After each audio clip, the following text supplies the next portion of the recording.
brought to you by Hire. Let's do this. Fill it up. Let's do this now. साल के नवंबर दिसंबर महीने में देश के कई इलाके प्रदूषण की चपेट में रहते हैं। राष्ट्रीय राजधानी दिल्ली और इसके आसपास के इलाकों पर इसका कुछ ज्यादा ही असर होता है। इस बार भी ऐसा हुआ है। दिल्ली के एयर क्वालिटी इंडेक्स लेवल पर बहस तेज हो गई है। कारण है कि सोशल मीडिया पर इसको लेकर अलग अलग दावे किए जा रहे हैं। कुछ प्रमुख लोगों ने लिखा कि दिल्ली का AQI लेवल 1000 के आसपास पहुंच गया है। ध्यान रहे कि AQI लेवल जब 300 के ऊपर जाता है तो इसे इंसानों के लिए खतरनाक माना जाता है। ऐसे में इस आंकड़े का 1000 के आसपास पहुंचना मानक के खतरनाक स्तर से कई गुना ज्यादा अधिक है ये, और सरकारी आंकड़ा इससे बिल्कुल अलग है। केंद्रीय प्रदूषण नियंत्रण बोर्ड यानी CPCB के मुताबिक दिल्ली का AQI लेवल 500 के आसपास है। आंकड़ों में ये अंतर आखिर है क्यों? ये सवाल सोशल मीडिया के दावों भर तक सीमित नहीं है। दिल्ली के चाणक्यपुरी के AQI लेवल की खूब चर्चा हुई। कारण है कि अमेरिकी दूतावास ने इस इलाके का जो AQI बताया वो CPCB के स्टेशन से आए आंकड़ों से बहुत ज्यादा था। अमेरिका आधारित कुछ ऐप के आंकड़े भी ऐसे ही थे। ऐसा ही आंकड़ा IQ Air नाम की एक स्विस कंपनी ने भी दिया। इसके अनुसार 18 नवंबर को इस इलाके का AQI लेवल 1500 के ऊपर पहुंच गया था।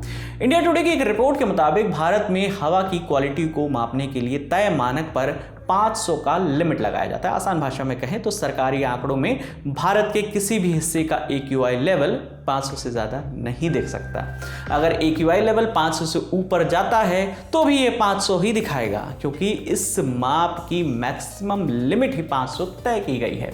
ऐसे में इस व्यवस्था पर सवाल उठाए जा रहे हैं। CPCB और IQ Air में क्या अंतर है आपको वो भी बता देते हैं। AQI के लिए IQ Air लोकप्रिय है। कारण है कि CPCB के विपरीत इसने हवा की क्वालिटी मापने के लिए कोई मैक्सिमम लिमिट तय नहीं की गई है।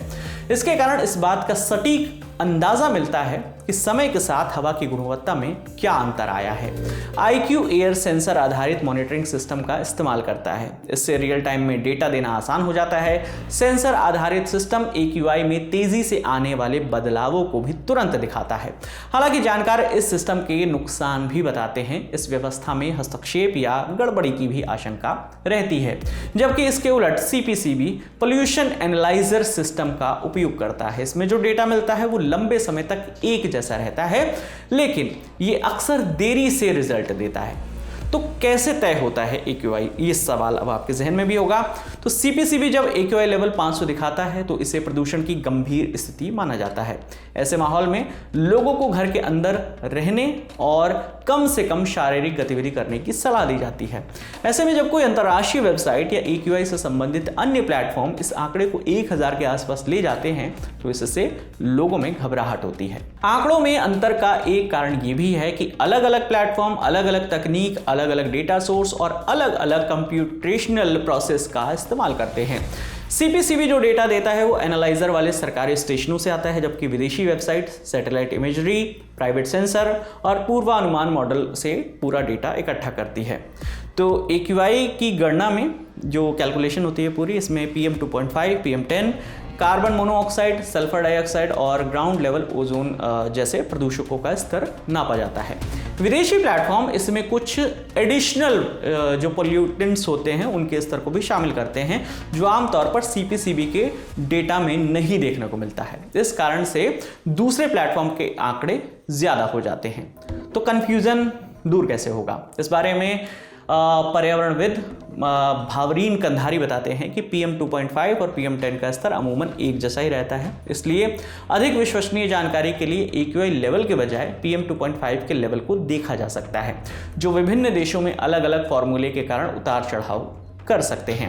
PM2.5 में मामूली वृद्धि भी स्वास्थ्य को बड़े स्तर पर प्रभावित कर सकती है। जानकार बताते हैं कि एक ऐसे सिस्टम की मांग होनी चाहिए जो AQI स्कोर के साथ साथ सीधे PM2.5 की रीडिंग भी देता हो। तो आपका इस पूरे मसले पर क्या सोचना है, क्या सोचते हैं आप, हमें कमेंट सेक्शन में बताइए। मेरा नाम विकास वर्मा है, देखते रहिए दी ललन टॉप। शुक्रिया। 499 रुपए में क्या ही मिलता है? पॉपकॉर्न का एक डब्बा मिलता है, एक कहानी पूरी सुनते हो और सब सफाचट हो जाता है। लेकिन अब बारी है कितनी ही कहानियां सुनने की। मम्मी को आप पसंद क्यों नहीं हैं, बताएंगी सुनंदा शर्मा। मम्मी कैसी हैं, पूछेंगे महीप सिंह। कहाँ गाड़े थे, विधायक जी आके खुद बताएंगे रामाधीर सिंह यानी कि तिग्मांशु धूलिया। तापसी पन्नू आएंगी और बताएंगी ओटीटी पर साम्राज्य कैसे कायम किया जाता है। और तमन्ना की तमन्नाओं की भी तो खबर सुननी है। फिर मुन्ना भैया भी चले आ रहे हैं पूरा कारवां लेकर, और जो मुन्ना भैया बचे वो आ रहे हैं स्टैंड अप कॉमेडियन, एक और नाम है गौरव कपूर। पर इन सब से इतर है एक बहुत बड़ा सवाल जिस पर पूरे ब्रह्मांड में मंथन चल रहा है कि ब्राउन रंग किसने लिखा है। जानने के लिए बादशाह रैपर से आपको खुद सवाल पूछना पड़ेगा, काहे से कि वो भी आ रहे हैं। इतने सारे सितारे आ रहे हैं, सब नहीं बता पाएंगे क्योंकि ये लल्लन टॉप अड्डा का प्लान है। कोई पेपर तो है नहीं जो लीक हो जाए। 499 रुपए का टिकट है, 3 दिन की भरपूर मौज है। तारीख जल्दी से कैलेंडर पे कट्टम जीरो करके बना लीजिए, 22, 23 और 24 नवंबर। जगह है दिल्ली का नेशनल स्टेडियम, मेजर ध्यानचंद यानी दद्दा के नाम पर बना हुआ नेशनल स्टेडियम। और ये टिकट मिलेगा कहाँ? फटाक से जाइए thelallanTop.com की वेबसाइट पर, उसके माथे पे चमचमाता हुआ बैनर दिखेगा, ठोक दीजिएगा क्लिक, भर दीजिएगा डिटेल, मिल जाएगा आपको अपना टिकट। और मिलेंगे हम जो इस टिकट के उस पार की दुनिया, किस्से कहानों की, तजुर्बों की, ज्ञान की दुनिया को आपके सामने परोसेंगे। बहुत सारे सवाल होंगे, बहुत सारा गाना, बहुत सारी मस्ती और बहुत ही लल्लन टॉप किस्म के अनुभव।